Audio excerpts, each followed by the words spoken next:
Okay, hello everyone. So we enter the 6th week of this period between Passover and Shavuos, called the counting of the Omer.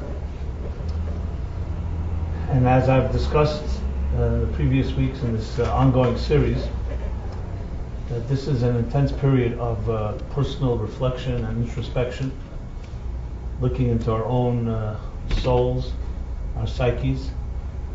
And just like the body has many components and parts, and physical health is dependent on understanding each aspect of our physiology and identifying areas that need supplement or strengthening and improvement. The same is with the soul and the spirit. The soul too is made up of its own spiritual DNA, building blocks, and over 300 years ago, a system was developed which is called the counting of the Omer, which actually corresponds to the 7 weeks, 7 times 7 days, 49 days, corresponding to 49 pieces of this DNA. So it's actually it's a fascinating map, fascinating X-ray of the soul, especially the emotional aspects of our lives, which really govern most of our choices. They divide into these 7 different components, which in turn divide into 7 subcategories, and hence 7 times 7, 49. And the custom, the tradition, the mitzvah is to count these days, beginning from the 2nd day of Passover, with each progressive day, each respective day focusing on another aspect of our inner personalities. So whatever it is that you did, for example, today, or tomorrow, or will do tomorrow, or any other interaction, whether it's with yourself or with others, relationships, are impacted by these 49 pieces. So the better you understand them, the better you understand yourself, frankly. And the better you understand yourself, the better you can control your decisions, at least understand them, and in many ways also perhaps season them or refine them to fulfill your deeper wishes. Many of us, just as deal with the symptoms of our lives, say when we have an inhibition or a fear or any particular emotional reaction, very often you ask people when they're in that state of that moment, that mode, well, many of us will say we don't have any control over it. This person ticked me off, I got angry, and that's my pattern. Or other reactions we have. Very often different experiences elicit some of our primal feelings and emotions that go back to our early development stage as children, things that remind us or revisit experiences we had as children. Very often the things that shaped us when we were younger are very much part of our so-called set of tools, for good or for bad, our defense mechanisms, how we react to confrontation, how we deal with challenges, and how we deal with generally taking on new possibilities, how much you allow yourself to dream and imagine, how many risks you'll take. There isn't an area in life, there isn't a decision we make that's not impacted by our emotional infrastructure, by our emotional, the spectrum of our emotions. So understanding them in detail and understanding how each one feeds into and helps shape and define your decisions and how you behave and react is obviously critical to getting control over your life. Especially areas that seem out of control, areas that we seem to be in a rut, things that don't seem to be working, whether it's looking for a relationship or whether it's just being able to take on something that is new, not be afraid of risk. How many of us shrink away from confrontation, and even knowing when to confront, when not to, when to, as we discussed last week, when to hold them and when to fold them. And I don't mean just in poker, but in general life. These are all reactions. These are all effects affected by the causes of our emotional makeup. In addition, the way we were born and the way we are today is not necessarily the same thing. We were born with certain emotional structure. It could very well be we adjusted along the way to compensate or to protect or in some other way to deal with different challenges.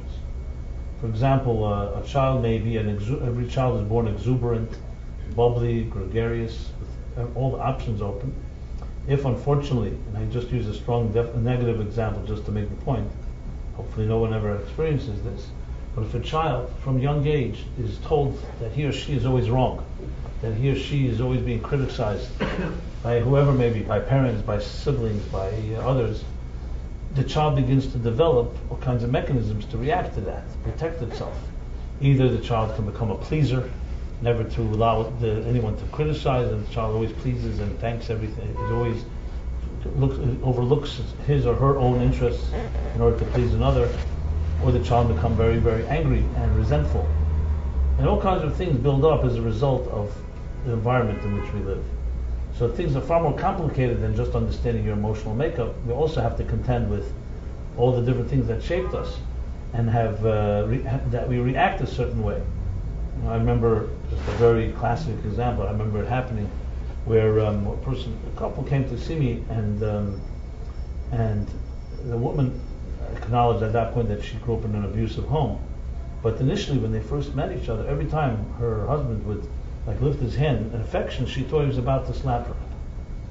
And this remained a type of reflexive reaction for a very simple reason, because she grew up in a home where when the hand was raised, even if it may have been the hand was raised, for her that was a reaction to danger. And therefore anything that looks close or affectionate for her became dangerous.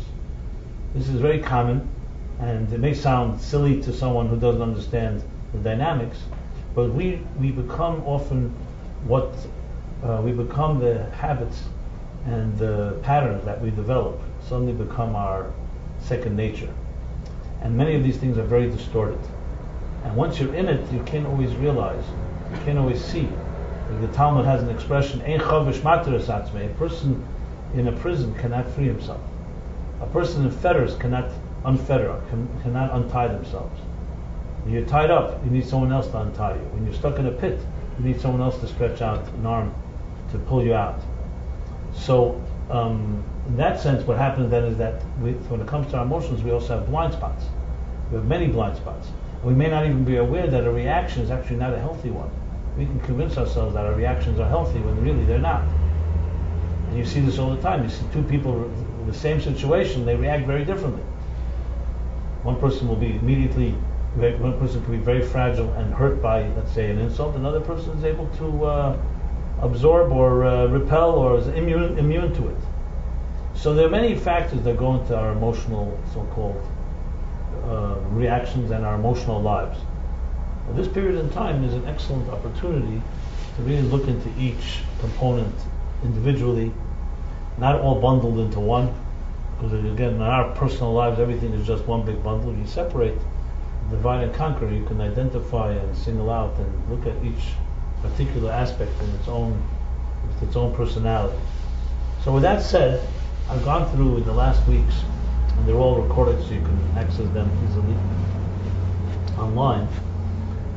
The first five of these emotions, and namely, in Hebrew, I'll say that in Hebrew and English, namely chesed, love, and gvura, discipline. We did compassion, tiferes. We did netzach, which is ambition, endurance, determination, drive. Last week was hoid, which was humility, flexibility, yielding. So after those five, we come now to the sixth week, which is the week of Yesod in Hebrew. The word Yesod in Hebrew means foundation. It literally means a foundation. As we'll see, it's much deeper than just a foundation. It is connected to what we shall call bonding, connection. But it's called Yesod. That's the name for it, Yesod, which, as I said, means foundational, means a strong foundation. How does that fit into the emotional spectrum? Well, you see it even in a physical structure. Most of us, or all of us, can see the floors of a building. Like we're right now in a building here that has a number of floors. And We can measure the floors, we can identify them, we live in them, we can visit them, but the foundation remains mostly invisible to the naked eye. It's beneath the ground, and it's actually not that appealing. Nobody wants to live in a foundation. You ever see when buildings are first they first build them, they dig a big pit, and the foundations are very unelegant. They're concrete with pipes sticking out. But this becomes the foundation upon which any structure has to stand. And if the foundation is weak, God forbid, the entire structure cannot last. So emotionally speaking, the same is true. There are aspects of our lives, even of our bodies, that are very obvious. But if you take away the foundation, or the foundation is weak, the whole body crumbles. An example would be the spine. The spine doesn't seem very apparent to anyone. It connects to the back spinal cord from the back of the brain. That runs down the back of your skeleton. But as we all know, the spine is essentially the central nervous system, travels through the spine. God forbid, any damage to the spine affects the entire body, even to your toes. Because it's a foundational. When we're talking about the physiology of the body, the spine is very foundational. So it's not about how large it is. It's not about even where it's positioned. It's about its role that it plays. So emotionally speaking, there's also emotional expressions, and then there's emotional foundation. So for example, love obviously is the first of all emotions, is the most powerful of them all. Love. Everyone needs love. Everyone needs to give love, to receive love. So love is clearly a critical element in life. The question, however, is, what is love without a foundation? What is the foundational element in love? If love is one part of the structure, what is the foundation that keeps it solid? So let's analyze a little more what a foundation may be. In New York City, for example, one of the reasons there's so many tall buildings, besides this is a metropolis and so on, but it didn't begin being so. This was once a land, part of an island that had a few people. When they bought it from the Indians and all the other urban legends or true stories. What made it a metropolis is that you were able to build here very well. Why? Because even though it's an island, the rock is very, very solid under Manhattan, and therefore became very ability not only to build buildings like we have. Usually islands are very porous because they're very close to the shores, and the water affects their bedrock. And they can't build on every island buildings just like that. Depends on the island. Some islands are very actually. Some islands are very fragile. But in addition to that, we don't not only have we built so much weight that rests on Manhattan's bedrock. Look at the train system. Not only was that, they were able to build a subway system, a city under the city. So you can imagine how foundational the rock must be. And that took a lot of research. No one knew that you could build it. You can't build a subway system, for example, in New Orleans. New Orleans is beneath the water sea level. So the basements actually continuously are flooded there. Because it's not a natural place. It's not. New Orleans was never really, it was a swampland that was drained and so on. So you can't really build a subway system. You can't build a subway system at all. In New York, you have that ability. I'm not here to laud the qualities of New York, but this is one of the reasons New York was geographically a location that just was very conducive to growth. And besides the fact that, of course, it's on the harbor and on the sea and the Atlantic and all of that, but it also has elements that we don't even realize. But the interesting thing, if you study some of the architecture in New York City, you'll discover that there are like anywhere you go deep down, there were riverlets. There are always riverlets that, especially an island that's very close to the borders of the East River and the Hudson River and so on.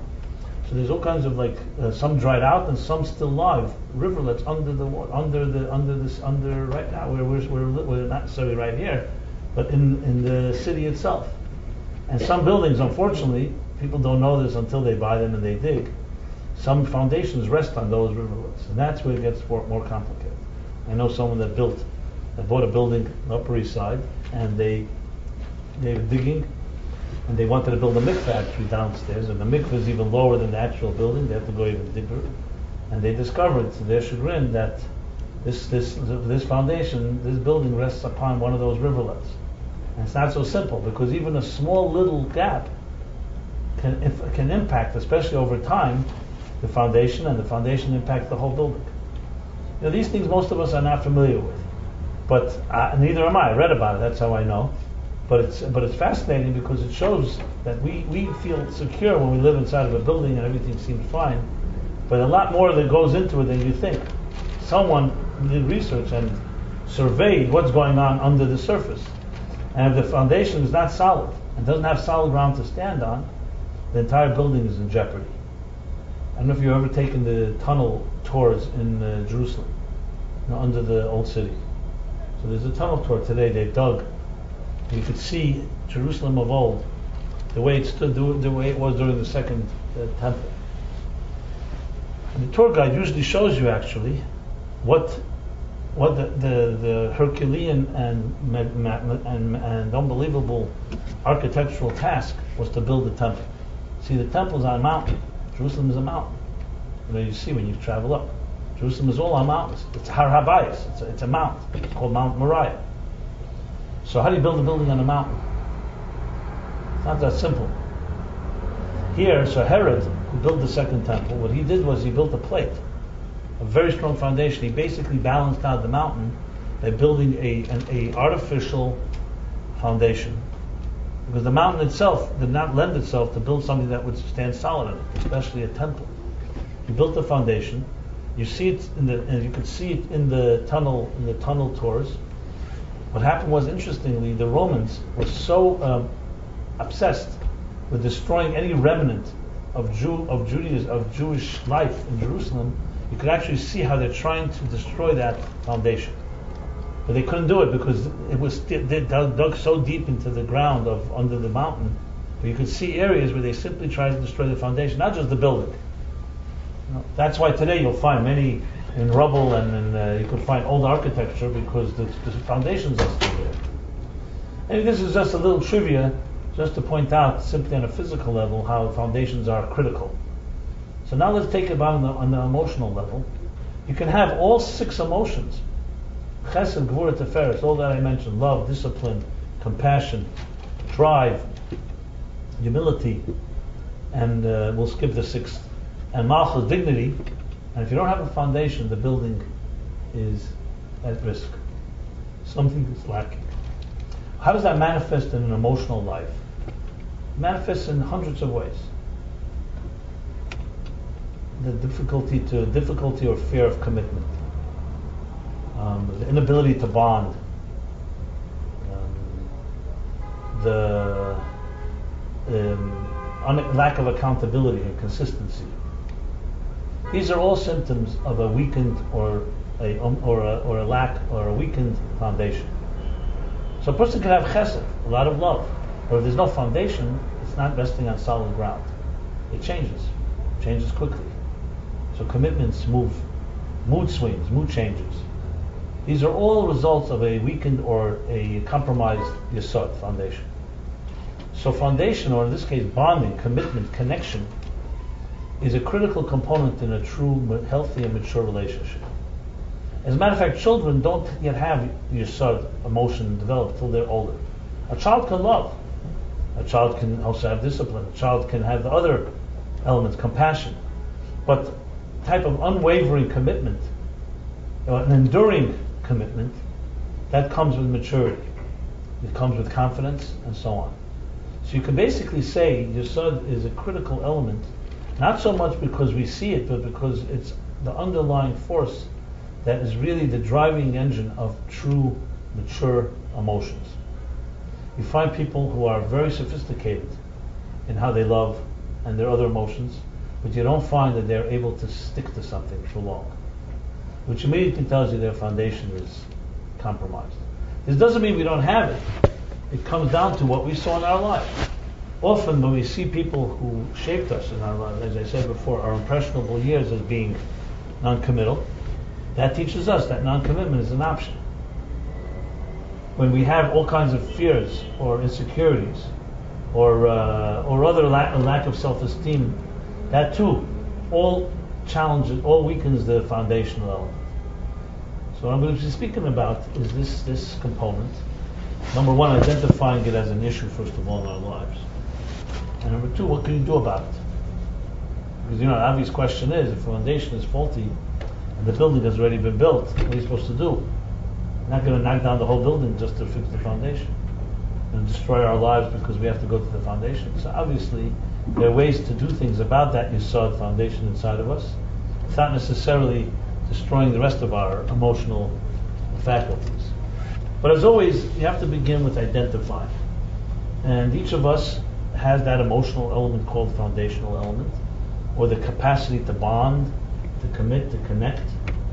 And the question is, number one, is to analyze and to diagnose what's the status of your Yesod commitment. This you can do on your own. We're not going to do this in public here. Group therapy has its limits, but it's something that's critical to define, because understanding yourself in that context will begin to be the process. As I always point out, have the cure is awareness. You can't talk about you can't solve something unless you're aware of the issue. If you think it's not an issue, or you don't even know that it could be an issue, clearly you're not going to address it. And very often, especially when it comes to emotional issues, as I always point out, most people, I would say all people, when they identify a problem, it's usually not the problem. Someone comes to you, someone comes to me and tells me, here's the issue I have. I'm not talking about the superficial thing. Something deeper. In most cases, I could say 99% of the cases, it's not the problem. That's the symptom of the problem. Because we identify what we're feeling. That doesn't mean that's the problem. That's the feeling you have. But where that feeling comes from can be is usually in a much more foundational place.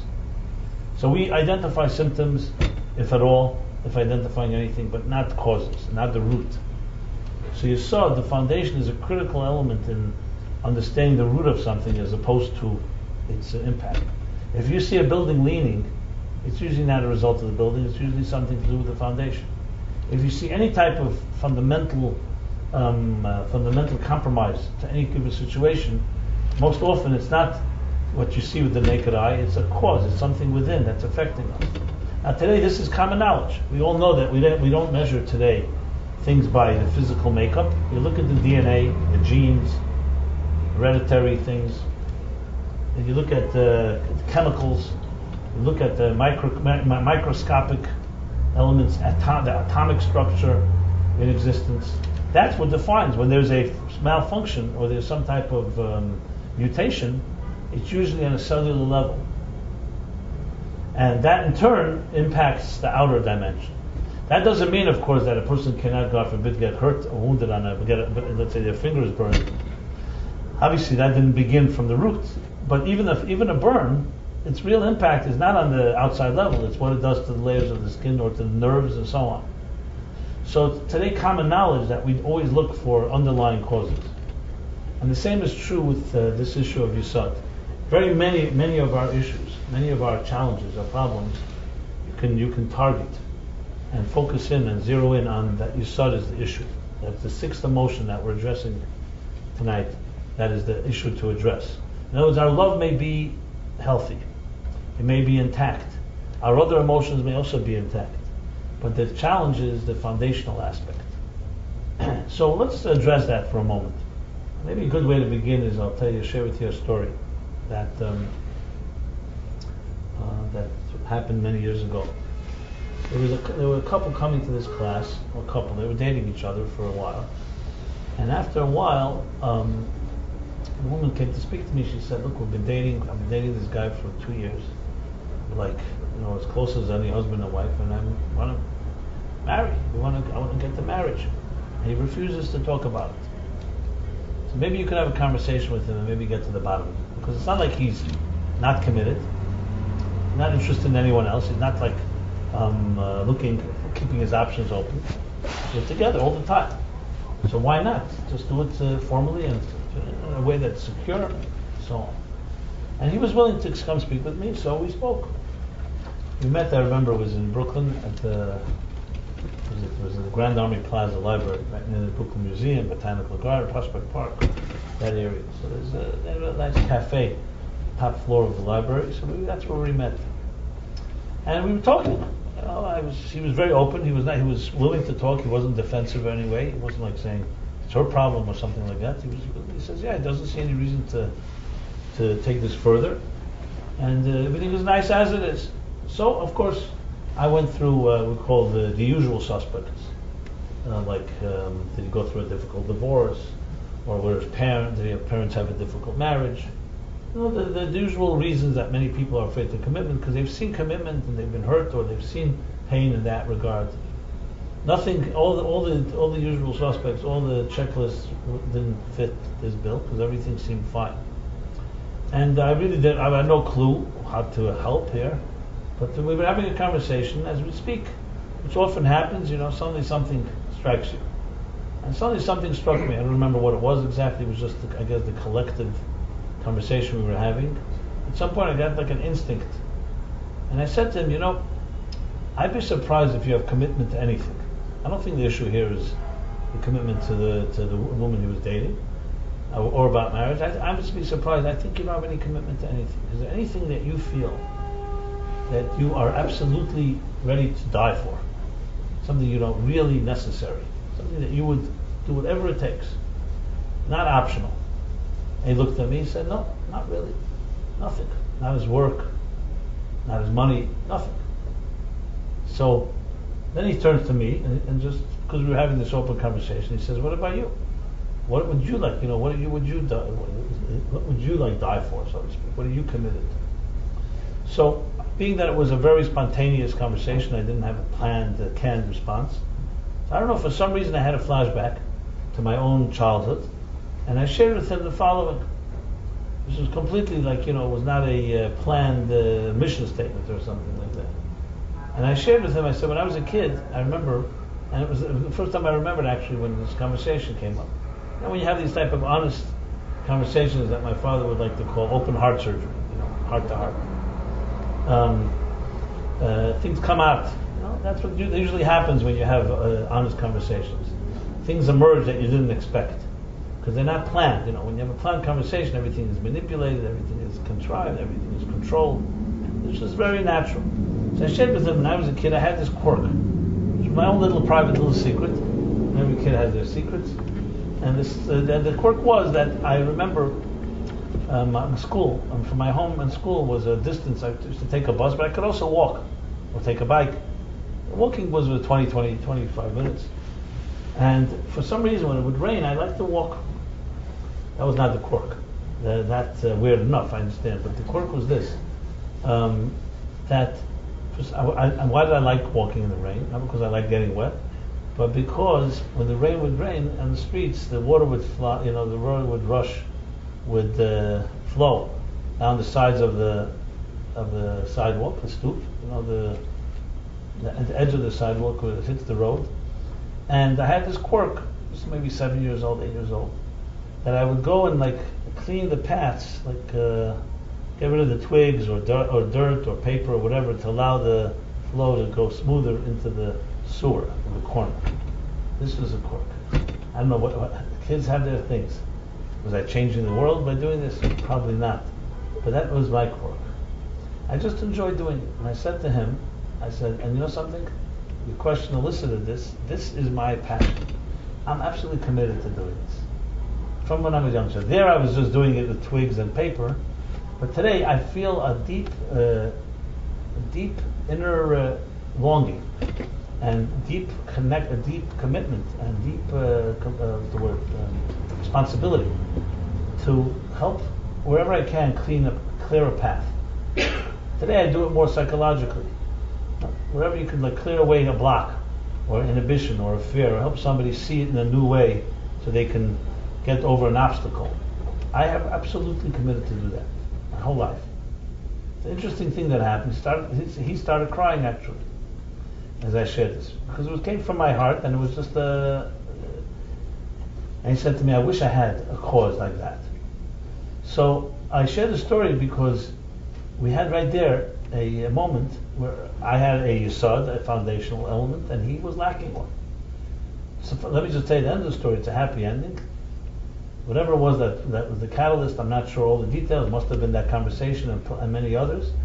Today they're married, they have nice children, a beautiful family, they live in Manhattan. So some stories have happy endings, just for the record.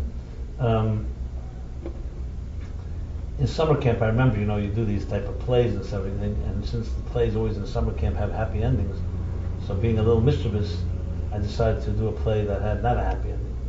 But you have to tell the script to the judges in color war, whatever it is going on. And when they saw that, they said, you'll lose immediately if you do that. So I say, come on, that little change. All these plays, they all end up with happy endings. Once in a while, we need something a little more realistic. Anyway, I didn't get my way. But happy endings are always nicer, to be honest. But they're always accurate is another thing. So in this case, it was a happy ending.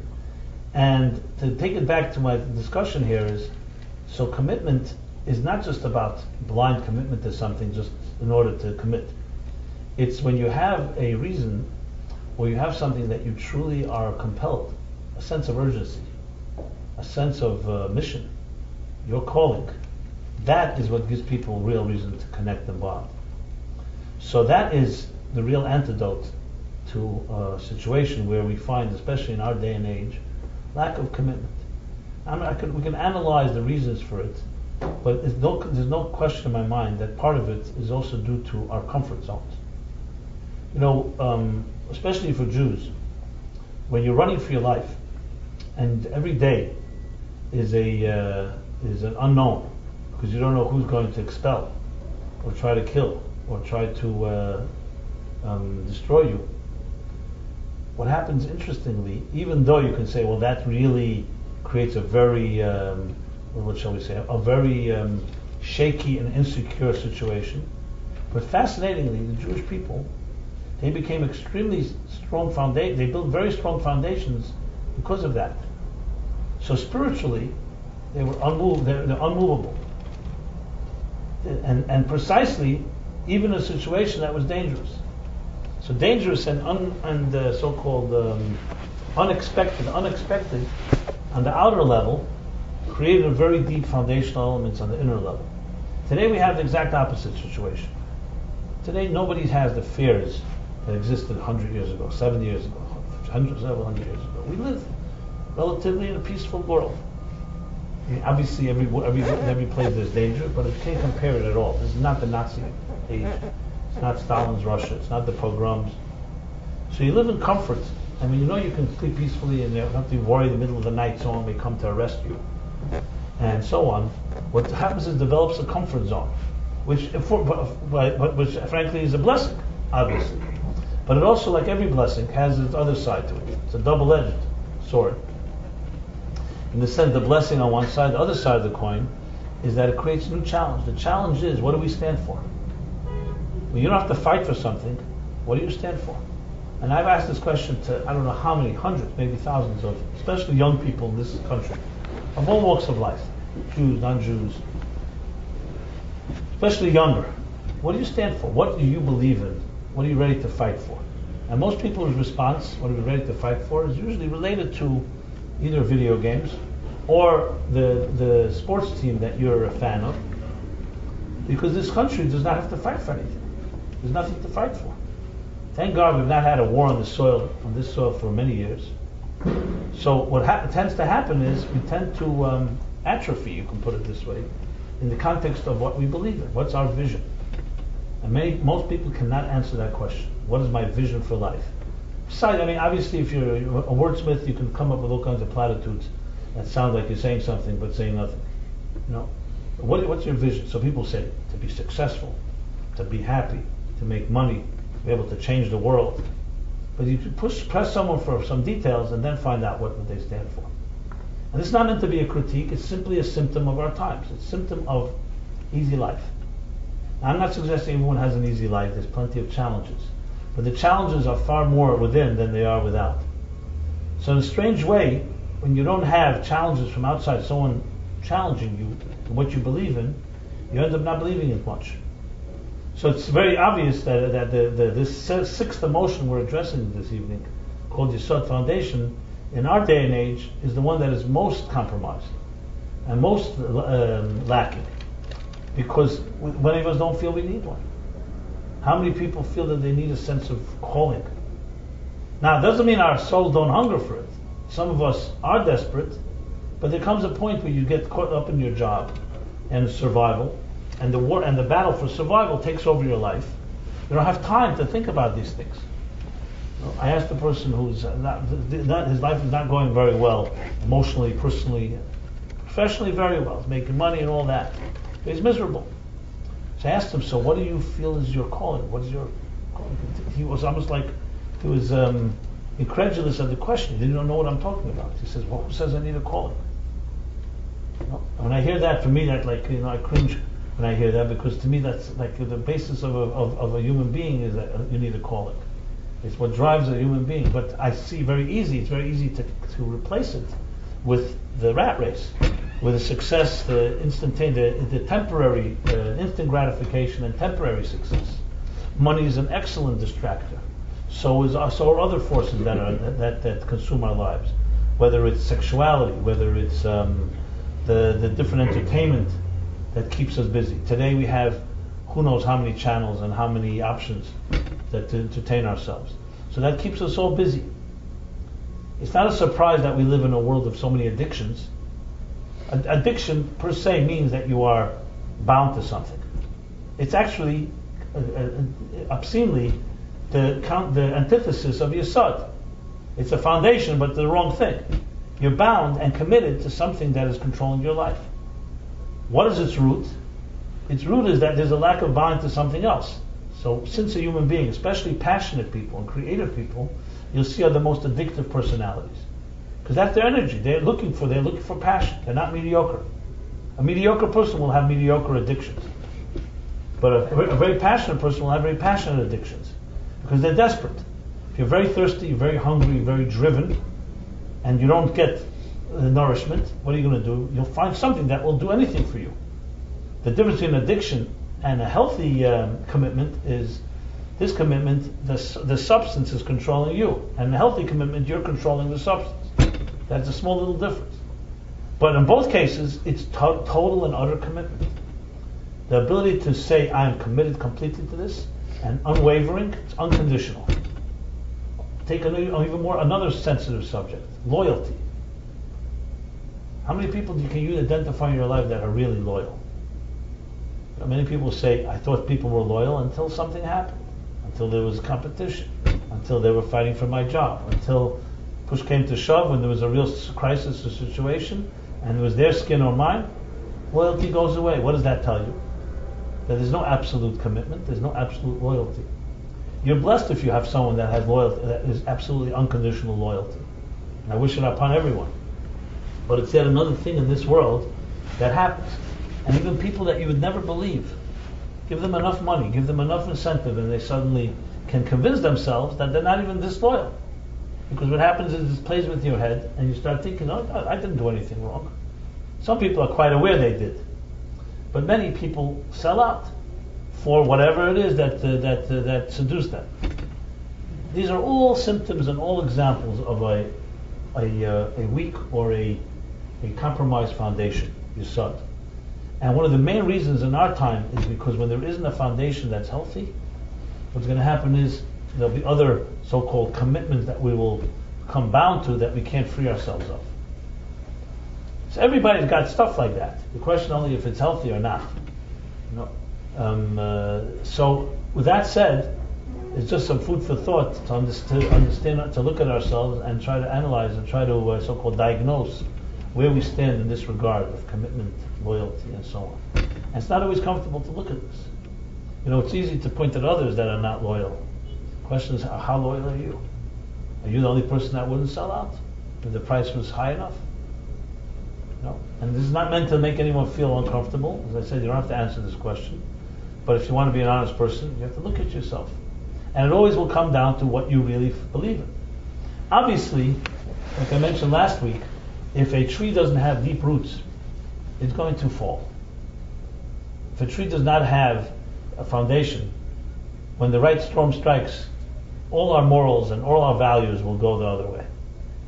Look, one of the most painful and unspoken chapters in our history are the capos in the Nazi concentration camps. These were the Jewish so-called Nazis that the Nazis employed to use them against the Jews. People did anything to protect themselves. And then there were people that would never do that. No matter how much they were tortured, how much they were threatened, they would never turn someone else, and they die before they let someone else die. And there are many others that didn't do that. Nobody likes to talk about it because there are people who have children and stuff like that.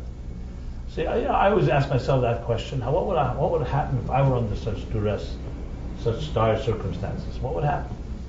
Not an easy question to answer, because no one would believe that we were capable, that someone is capable of turning someone else in, even their own brother and sister, just to save their own skin. But people have done it, and good people did it. You could say they were weak. Torture changes your whole disposition. You can't imagine. But there were people that were noble till then and never did that. The difference is, one had a yesod, a foundation that was unwavering, and nothing could change that. The other did not. All you needed was a strong enough incentive to expose that they didn't have that firm and absolute conviction. So in our times, thank God, we're not tested this way. And no one should ever be tested. But it does reflect itself in our relationships, in our lives. And you find commitment is becoming, for some people, commitment actually is a dirty word. I mentioned this already, just so tragic and humorous at the same time. A guy I know comes to the class once in a while, very smart guy, good looking guy, has everything going for him. And he tells me one day, I finally have achieved my, her nirvana. He reached his utopian dream. A relationship without commitment. That was what his radio for. Find a relationship without commitment. He found somebody that's going to be a relationship without commitment. And I asked him, so what does she think about it? He says she doesn't know yet. He hasn't worked out. Of course, it would be ideal if she also was the same way, but that's not what he wants. So I said, I sent him, and I said to him, so you're telling me a relationship without commitment? Isn't a relationship and commitment synonymous? No. Very simple. For him, relationship means getting his needs met. Whatever he needs at this moment or this period in time, and that's it. So I said, I wouldn't call that a relationship. I would call that basically a parasite. Why is that called a relationship? Parasites also have a relationship. You give the blood and they drink it, So there's a relationship. Give and take. They told that one about this guy that was drowning in the water, whatever his name was, Jack. And Joe keeps saying to him, give me your hand. And he will not stretch out his hand. And as he's going down, someone says, tell him, take my hand. Joe never gave anything to anybody. If you tell him, take my hand, he'll grab it. So he said, take my hand. So then he grabbed it. So they're givers and takers, so to speak. Obviously, nobody likes to say I'm not in a relationship. It's a relationship on my terms. That's what it means. A relationship is far more complicated than that. And commitment, as I said, has become a dirty word because you know why? Because in the instant gratification age, if I can press any button and get what I want, why should I have to pay a price? If I can get it without a price, it's better. Now, that may be good for commodities or free products. But when it comes to a relationship, if you get it without a price, it's not a relationship. It's like real relationships take work. And work is not a bad word. It happens to be a healthy word. That's what the healthy human beings embrace. But again, this is only possible in an age like ours, an age of plenty, where we have so much. How much food is thrown out every day? We have so much excess and comforts. Even with recessions and everything, compare this generation to any other generation economically. This is a golden age. Even though while we're in it, we're complaining. That's how people are. So the classic story that I've told many times with the previous Lubavitcher Rebbe, it just captures it so well. But it's really the story of history in many ways. When he was arrested by the Soviets and for counter-revolutionary activity, which was a euphemism for basically Judaism, counter-revolutionary activity, and he was arrested and he refused to cooperate. So one of his guards, was particularly vicious and happened to be Jewish. Maybe that's not a contradiction, but he happened to be a real Jew hater. He pointed a gun to the Rebbe's head and said, Rebbe, it's time to start cooperating. This thing here, this pistol, has made many people cooperate. And the Rebbe, without flinching, looked at him in Yiddish. They've spoken Yiddish, mind you. without flinching, he says to him, this toy, the Yiddish toy is a tzatzka.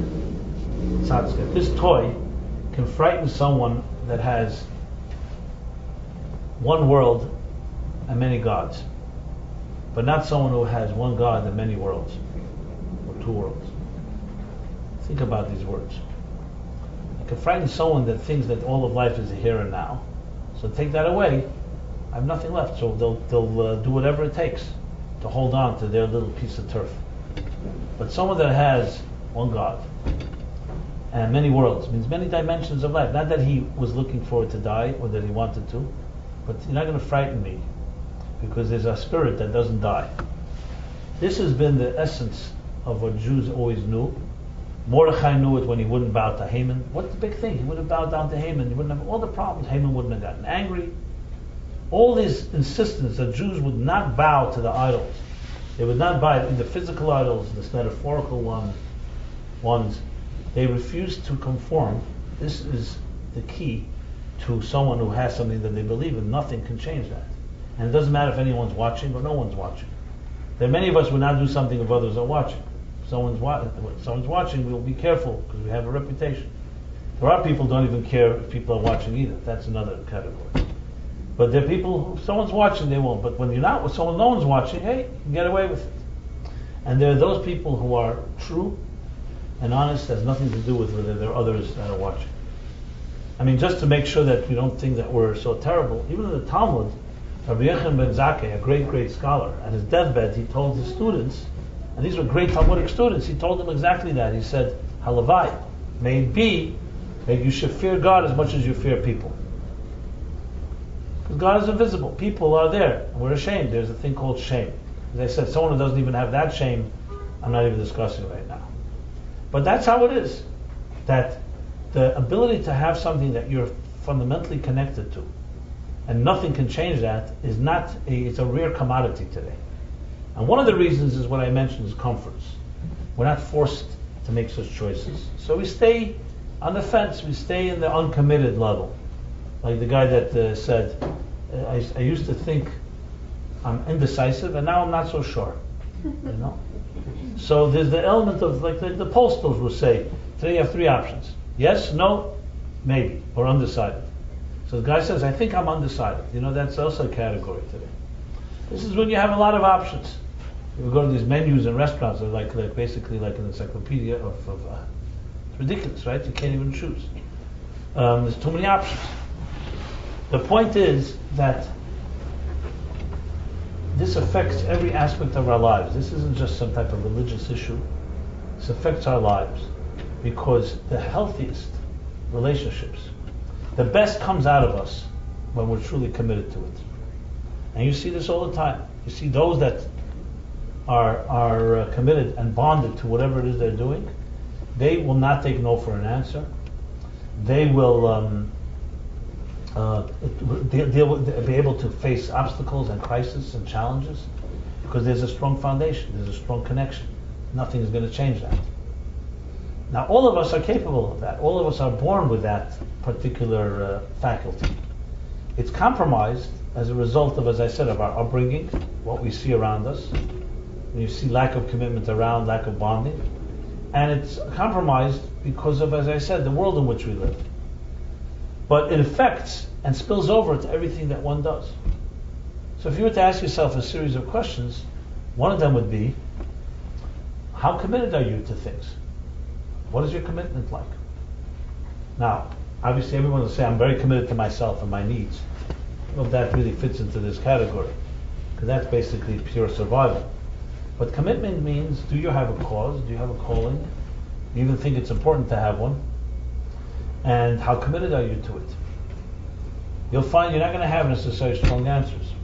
I'm not saying, I can't speak for all of you here, but this is, because I've tested the so-called the cross-section of different populations, not in any scientific way, and I know that many people don't have answers for these questions. Not because of any malicious reason, because no one ever told you to ask those questions.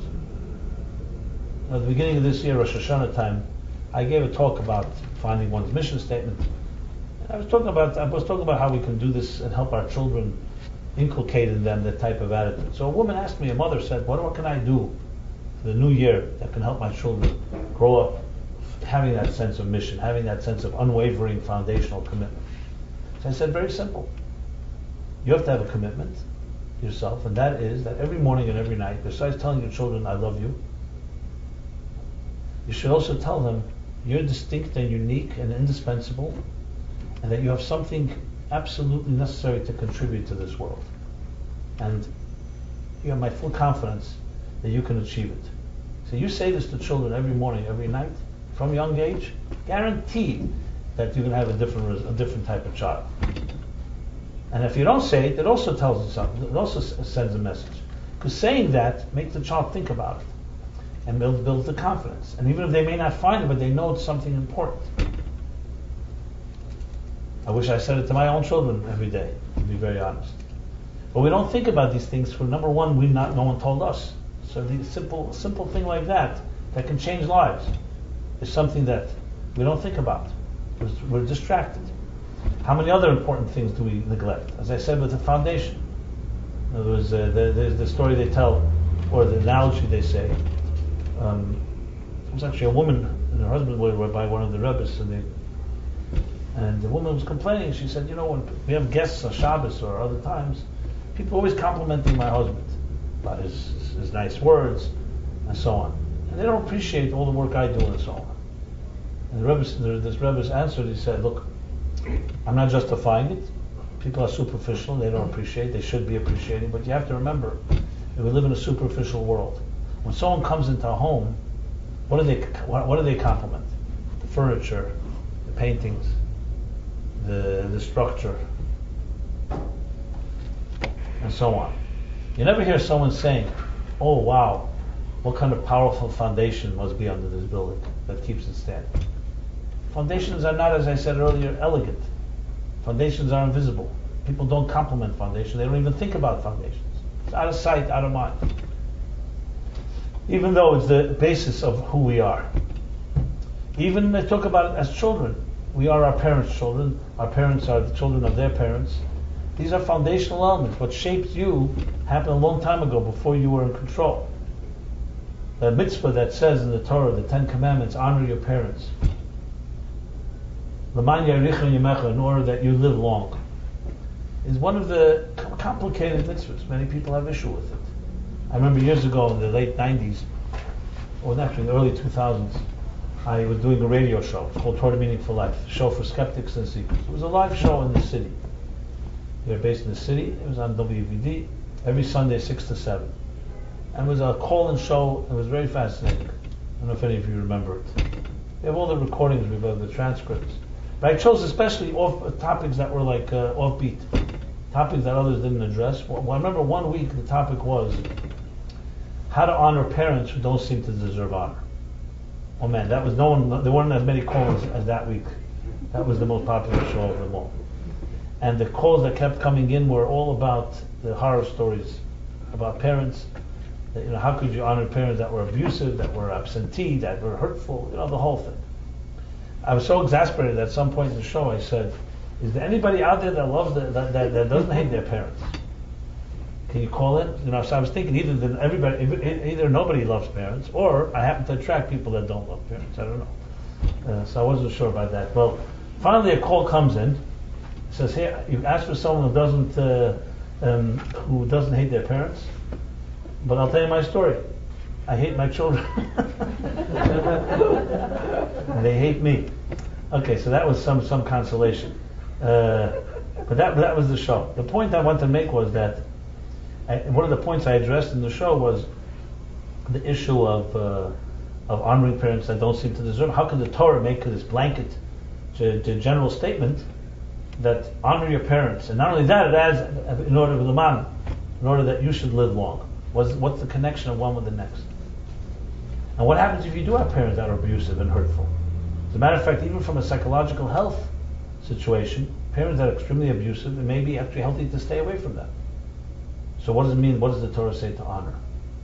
So briefly what I answered was, and I'm just bringing it in because it's, I think, important to understanding an element of the foundations of our lives, is that The Torah doesn't say love your parents.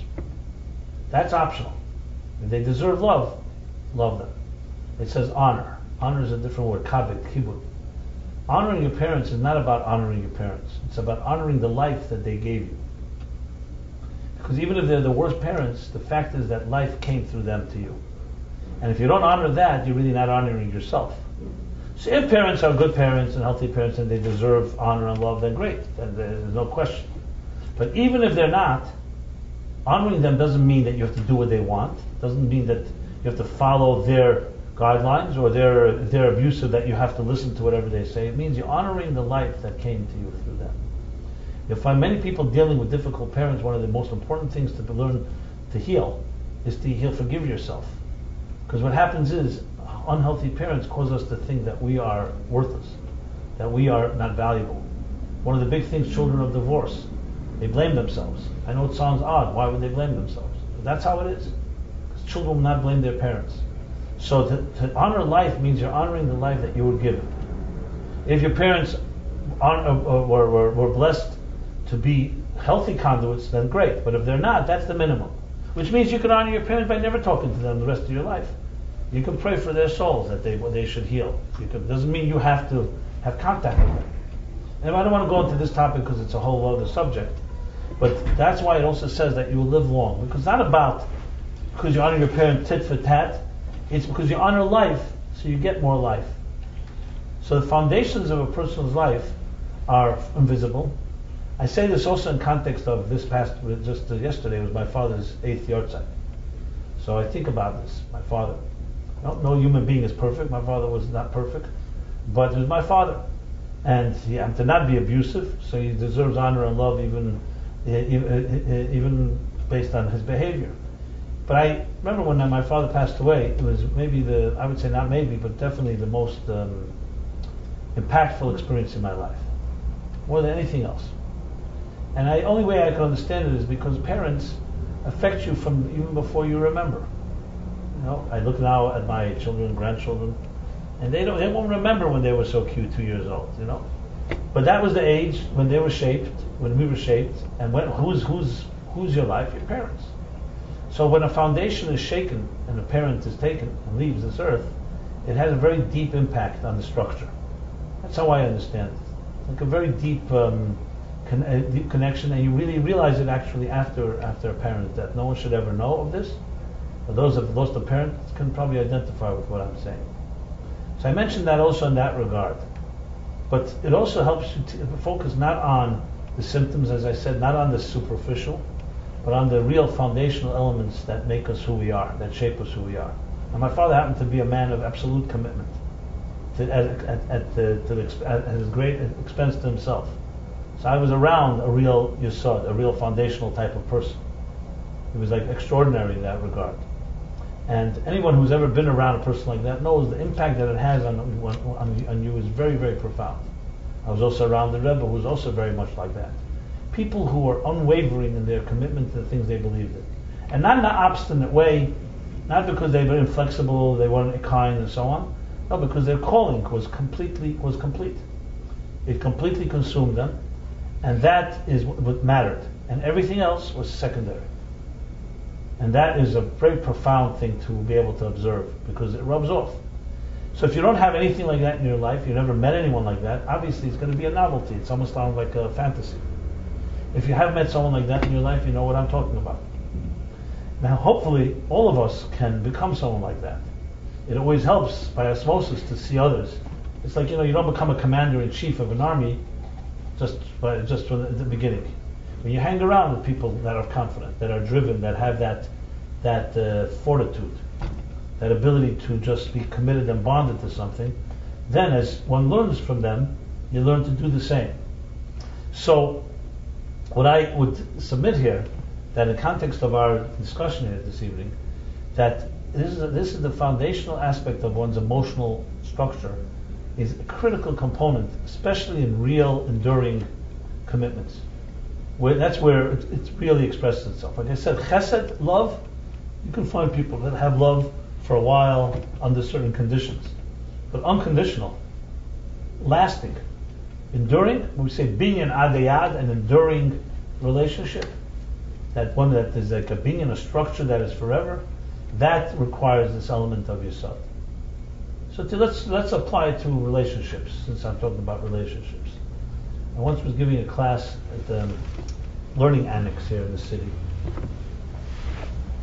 Learning Annex has all types of different courses and classes, and it was on relationships. I think it was called enduring relationships or soulful relationships. I'm not sure. I remember, or the spirituality of relationships. So the opening question I asked was to around 50 people, men and women, was, does anyone believe in love forever after? And out of 50 people, one young woman raised her hand. So 49 did not believe in it. Love forever after. And then I asked the question, why? So different people had different reasons. But one of the things that emerged, which was pretty poignant, was that nothing in life lasts forever. Not the food you eat, not the money you make, not your looks, nothing. Everything in this world erodes, ages, and dies. So why suddenly should we believe that love lives on forever? Enduring, love forever after. And in response to this young woman who raised her hand, someone even cynically smirked and said, yes, she probably was never in a real relationship yet, so she didn't get burned, so she still has the fantasy. She's read too many novels or seen too many movies. That's how she was dismissed. And the point was well taken. It's true. Nothing lasts. Why suddenly do we have this illusion that love can last forever? And most people would maybe not say they believe in it, but would like to believe in it. And the answer is very basic. It's true. On one end, that's true, but there's another dimension that has to be introduced. And the reason the question is so easily answered in this way, that no, the answer is no, is because we live with our perspectives. Based on our perspective, it doesn't seem scientifically possible that something should last forever. So in a relationship, and this is what I shared there and I'll share here, there are, I may have discussed this more than once in this class, but it doesn't hurt repeating, that when you look for what we call compatibility, the compatible factor, two people, what makes people compatible? There are three types of compatibility usually can categorize. One would call physical compatibility. People are attracted to each other, physically, sexually, physically, appealing to the eye. Second is emotional compatibility. You can be attracted to a supermodel and nevertheless meet that person and not be able to have a conversation. There's no emotional connection. So there's emotional compatibility, feeling for one another. Then there's intellectual compatibility. Not just feeling, but also you share ideology, respect another person's opinion, have a good conversation. It's stimulating. So I asked that same class, I said, so tell me, what do you think about these three things? Everyone said, if I had one of the three, I'd be happy. Which was depressing. 2 out of the 3, that's almost perfection. 3 out of the 3 is not even realistic. It's interesting. Okay. You want to weigh in on this? What are the 3 again? That's the 4th option. You don't even know the 3. You tell me. What are you looking for? Physical, emotional, intellectual. Okay. PEI, physical, emotional, intellectual. Does that represent something? PEI, pay? I don't know. Pi. And I said, but I want to add one more compatibility that very few people mention, and very few people even focus on it. And that is, I'll call it spiritual compatibility. So now it's pies. And what do I mean by spiritual compatibility? 2 people who share a vision of life, who have an idea what kind of home and family they want to build, what kind of mark they want to leave in this world. The first 3 don't talk about that at all. They could, but they're not necessarily talking about it. And it's only the 4th that creates Yesod, the bond, that can be forever. The first 3 can never be forever. Because exactly what they all said was right. Physical looks change. Nobody looks the same when they're 20 or they're 80. Definitely, even you don't have to go all the way to 80. Nobody, the emotions change. Sometimes the person you're with, you got bored with, and you need someone else.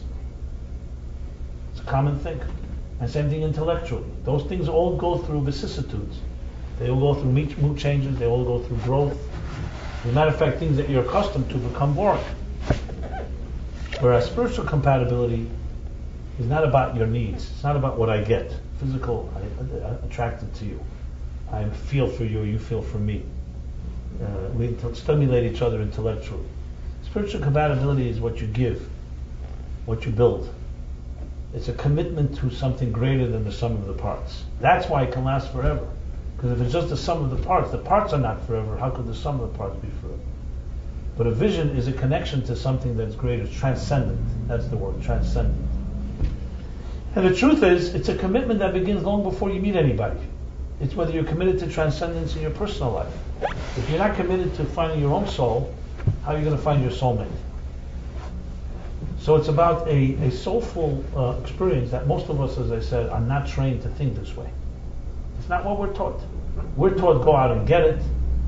There are physical things, emotional, intellectual. This idea of a vision, of a cause, a calling, is not the most common thing. Some people have it also by, I suppose, they grow up in a healthy family, the family had that type of commitment, and it carries over. But it's not automatic today, because there's so many distractions. There's so many forces that rip us away from those foundational elements in our lives. The interesting thing is, as bad as I paint the picture on one end, the other side is also positive, is equally powerful in the beautiful side.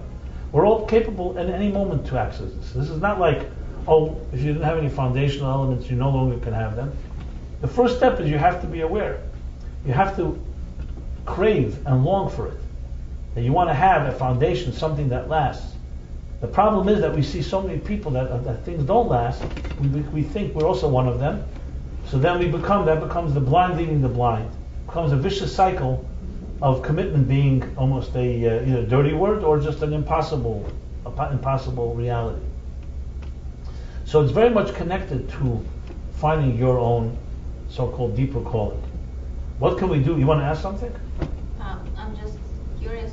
But I think in the relationship, all four need to be there, right? Just to confirm that it's not spiritual is not enough, just spiritual. Absolutely. I should have qualified that. Absolutely. But absolutely, if you can find all four, that's great. Like I said, some people are happy with 2 out of 3, or 1 out of 3. Everyone should be blessed to have all 4. But let's put it this way: the 4th one will infuse the other 3 with a power that's enduring. Why do you think you can find people who are married 60 years and they still love each other, and they're not naive, and they're not stupid, and they're not just comfortable? Is because they have a connection that transcends the changes they went through. But besides the fact that both of them are older now, obviously, but it's not just the selfish need for me to have someone that looks good. It's a deeper connection that is deeper than just the look. So again, obviously you need to have people like that. Will tell you, I find the other person beautiful. You have the story of the guy that was, unfortunately, his wife had Alzheimer's, and she slowly was forgetting, to the point she started forgetting him. So one of the nurses says to him, Mr. whatever his name was, your wife does not recognize you anymore. What are you coming for? He used to come every day, bring her gifts, sit with her. So she doesn't recognize you at all. So he says to the nurse very simply, he says, yeah, but I recognize her. So you could say, 1 second, what's going on? He's not getting anything in return any longer. She's not giving him anything. She doesn't even know who he is. If anything, she's probably even being hurtful. That happens often as well. So what is that? What's going on? Some type of blind, why isn't he just selfish and go back, find someone else? Or don't find someone else, but you could use your time better. What's he coming for? Because there are things that are deeper. Obviously, this is connection that they had started not then, started years ago. But you don't drop out because it's not working on your terms. God forbid a mother or father and a child is sick at night, and they have a sleepless night. They're going to say, I'm only going to be up to 1 o'clock because I have to go to work tomorrow. When you love your child, it becomes more important than anything else. It becomes more important than your own needs. It doesn't begin with that. It begins with love, obviously. But love is not based on conditions. We all have elements of this. I guarantee you, no matter who even the most narcissistic people have elements of it. The question is, how strong is it in one person's life? Some people, it's just completely me, and it doesn't really matter. If I get something, I'm there. Not, I'm out. Like the guy that told me, he said to me, yeah, I have unconditional love. If she'll have unconditional love to me, I'll have unconditional love to her, that type of thing. So, I'm not suggesting anyone can go cold turkey and suddenly change our whole perspectives.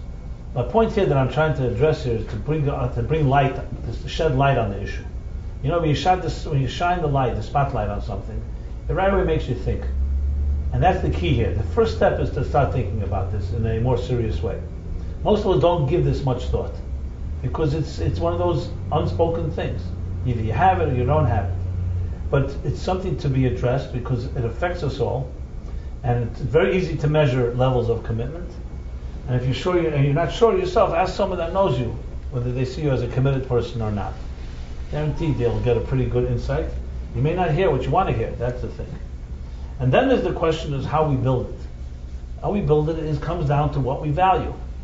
If we value the superficial and the temporary and the impermanent, pretty rest assured that you're more or less not going to be building foundations so quickly, because that's what you're into. That's what gives you gratification. That's what satisfies your needs, and you can get off on that. You can get high on that. If you have serious addictions, then that usually replaces the foundational elements, because the addictions become the things that are feeding you, the things you look forward to. You know, if you think to yourself, what's the next most exciting thing I look forward to? That's a very telling, the answer to that question is very telling. You know, most of us would not even want to share what we're looking forward to. And it could also be very depressing and very, very lonely. So what you look forward to has a lot to do with what you're committed to, obviously. And usually the things, if someone looks forward to things that are very temporary, or very for the moment, or some type of self-medicating, or some type of numbing oneself, or some type of instantaneous pleasure, pretty much assured that their foundation is not being worked on. But we're not doomed. You have to start thinking differently. You don't have to focus on just those immediate needs. You could build foundational elements, and when you do, automatically, guaranteed, that your dependencies and addictions and commitments to things that are less healthy are gonna get weaker. It has to be that way, because energy dissipates. If your energy is all going toward temporary, impermanent things, that's your energy. If you find energy towards something that's more foundational, that's serious, that's more of the calling, you're what's the word? So you're draining the energy, you're taking away the energy that's going to less healthy objectives. So it really comes down to how you focus yourself and focus your passions. And as I said, it's not about doing everything in one shot. It's beginning. Finding something that's healthy, important, that you start doing once a week or once a day, something really healthy, and you start getting committed to it and you like it. The more you're committed to that, the more commitment is contagious, and it starts spilling over to other areas of our lives. That's how it is. It's always that way. Healthy commitments breed healthy commitments, and unhealthy commitments breed unhealthy ones. That's the way it is. That's the nature of the beast. So the key is to look at yourself. Maybe every morning we say Moda Ani. We acknowledge for you returning my soul to me. To look at your soul's calling, your calling. Do you have one? If you don't have one, is it important to you to have one? So start doing something about it. Talk to someone that can help you maybe discover it. Read something. It all comes down to that commitment as well. Now, of course, the catch-22 is, what happens if I'm not committed to be committed? Where do you begin? If I'm lacking commitment, I'm going to be lacking commitment to become committed. So it's a hard question to answer. Unfortunately, sometimes it takes hitting rock bottom and coming to some crisis or trauma that wakes you up. But I don't believe one has to wait for that. I think one of the ways to do it is to find things that are enjoyable but healthy. It doesn't have to be something you force. If it's commitment just to be committed, in most cases it's not going to last too long. But if it's something you find enjoyable, and it also is something good and healthy, that usually makes it a lot easier, because you're also enjoying it. You also find it pleasant. You find it something positive. That makes it, you don't have the resistance of just doing it because You're forcing yourself. So in each of us, case by case, it's hard for me to give a suggestion that will work for everybody. I think everybody's got to find that thing that you stick to. I can just tell you for myself, this class began in 1981. 82, 81, 82. How many years would that be? 31 years. It began completely unplanned. A fellow brought his friend. They were looking for a spiritual inspiration. And a mutual friend introduced us. They came, I was a student then, I was working in writing the Rebbe's talks. I was completely immersed in academic and scholarly works and stuff like that, like behind library walls. But I said, great, and we met. It was an informal meeting. We had an evening, I think it was a Thursday night that we met in my office. And then they asked, can they come back next week? No problem. They came back next week. And then they started coming every week. And started bringing a friend, another friend, and people from the music and entertainment industry at the time. And everyone here, sitting right here, is an extension from that. Because this class was never advertised. It was always word of mouth. Everyone that's come here, some friend brought them. Or I don't think an enemy would bring you, but a friend. So it's interesting to me because there are many times that this class could have easily stopped. It wasn't like I had to do it. There's moods, there's weather, there's changes. So a lot of things have changed since 1982. But I remember, just in my own mind, for me, when you start something good, you never stop. That's what I was trained. And I remember there were times one person came. There was even one night, it was Shavuos. It was 2 weeks we have the holiday of Shavuos. Shavuos happened to be Wednesday night. And the group that came, they didn't even know it was the holiday. Fine, they come. I'm not home yet, because I was in the synagogue, I was in the shul. I come home, I'm all dressed up, and my family was dressed up and everything. And they say, why are you all dressed up? So I said, yeah, you're special guests. They say, yeah, but you didn't dress up last week. So we sat them down, they had this festive meal, they had no clue they were coming to. And then I told them what Shavuos is, and that was the class. Wednesday night was a Shavuos night. And I said, well, I don't know if I'm going to dress up next week again, but tonight we did. So my point is, I never stopped it. And it goes back to the story with Rabbi Akiva. Famous story, Rabbi Akiva was a man in this period in time, counting the Omer, Rabbi Akiva is a prominent figure. Rabbi Akiva became the greatest sage in the Talmud. He didn't begin that way, however. He was, some say, grew up he was a convert or was a child of converts. Some say he had no Torah background until he was 40 years old. That's a fact. There are different opinions where he grew up. And Rabbi Akiva met this beautiful woman, daughter of a wealthy Jewish man in Jerusalem, and they fell in love.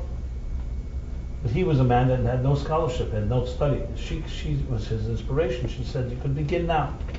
She gave him that confidence. But he wasn't sure. What does he do at 40 years old? 40 years old. He's not no longer a kid. Whether you consider 40 young or old today, I'm not going to get into that. But 40 years old, definitely you're not just an impressionable child any longer. So he was walking one day in the woods, pondering this issue, what he should do with his life. And as he was walking, he noticed a little brook, a waterfall, and drops of water were dropping on the stone there. As he looked closer, he saw an odd sight. The stone had a perfectly drilled, bored-through hole, through and through, as if like someone drilled a hole. How's a hole in the stone? How could it be that perfect? And then he realized that the drops of water from the waterfall kept on dropping through that hole. He realized over the years, these drops had that impact. And he said to himself that if an inanimate stone can be born through, can be pierced in such a perfect way, just by one drop, you think one drop on the stone will not do anything. But keep doing it. It ultimately will bear through, and how much more so with the soul. And he took her suggestion seriously. He then committed, went to study, and came back the greatest Talmudic sage of all time. The entire Kula Liba de Rabbi Akiva. It's an unbelievably inspiring story of commitment. It wasn't about cramming and studying all day and all night. It was about the drops, drop by drop by drop, but never stopping. The impact of that is unbelievable impact.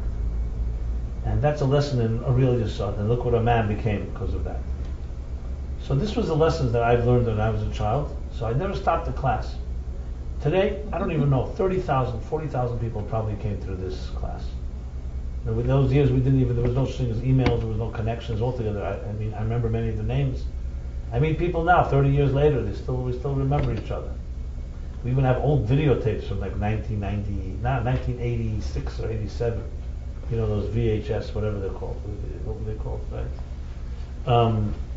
And I'm only saying that, I'm not saying this any personal reason, but only as a message, a lesson.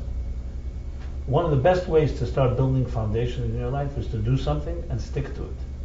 Whether it's starting a class, whether it's studying with someone. You know, Philip Namaworth, who gives a class Thursday nights, so he has a heart condition. He's unable to come to my class back in when was it? Right now the late 80s, the 90s maybe. So I suggested to listen, can't come to my class, why don't you start a class in your apartment? He began studying with a guy called Josh, and he now gives a class till this day every Thursday night. My point is, it's the small things that are consistent. That's what build foundations. You look at a powerful tree, the biggest redwoods, they all started with a seed. And they didn't grow overnight. Slowly. Nurture it consistently. And that's what real things are about in life. The things that respect the process, but never stop. There's a constant commitment. That's the key to every successful thing in life. I challenge anyone to find me an exception to that. Especially enduring things, there's no question about it, but even things that are not so enduring. Because it's the persistence that distinguishes between most people who just give up at some point when it gets too difficult, or they're distracted, or whatever it may be, and those that see it through. So all of you have that ability to build, and you do that on small levels, guarantee that it will spill over into the most important areas of your life, which is commitment in relationship, commitment to yourself, commitment to a calling, commitment to whatever it is that deserves your undivided and absolute commitment and conviction. So that's Yesod for you, a foundation, the foundation of our lives, a state of bonding, to bond with something. People say, I like it, I love it, but I'm not bound. I don't bond with it. Bonding is a great gift when it's bonding to the right things.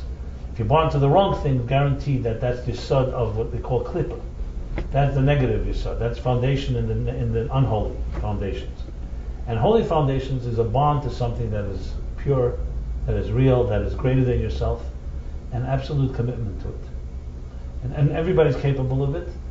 And just to eliminate even more excuses, if you think you're not, and you want to talk about it some more, I'm more than happy to speak to anyone here about things that you may be able to find in your life that you can commit to and connect to, and how it will affect the rest of everything you do. Now, more details on this Yesod, if you have my Omer book, that comes out at every day count. There's 7 days in this week of Yesod. Each day focuses on another aspect of this foundation, the love of the foundation, the gevura, and all are necessary to make it really effective. And we also send out a daily email about these Omers, and there's an app, using all the technologies available, all the platforms. So hopefully my words here are words from the heart, enter the heart, that allow everybody here to access a little of the Yesod, especially this week, the energy of the week being that foundation and being that bonding and commitment. And hopefully it spills over not just this week, but in the following weeks and the following years of our lives.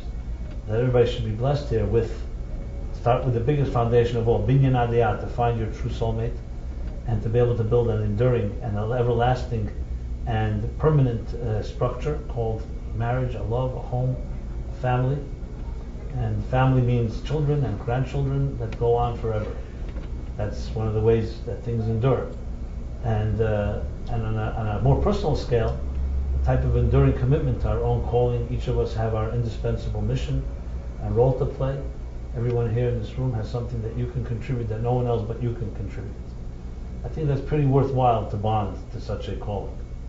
So God bless us all, and bless you all, that we find that calling, and have the wisdom and the courage to commit to it, and make sure that nothing can ever distract you from it. So until next week, We continue, the next week will be the last of the 7 weeks, will be Malchus, dignity. I bid everyone a great week. Philip will be giving this class, I believe, tomorrow night, so if you want more information, please contact us. And any other way that we can help, I can help, or the Meaningful Life Center can help you, please call on us. We're committed to this. And thank you very much.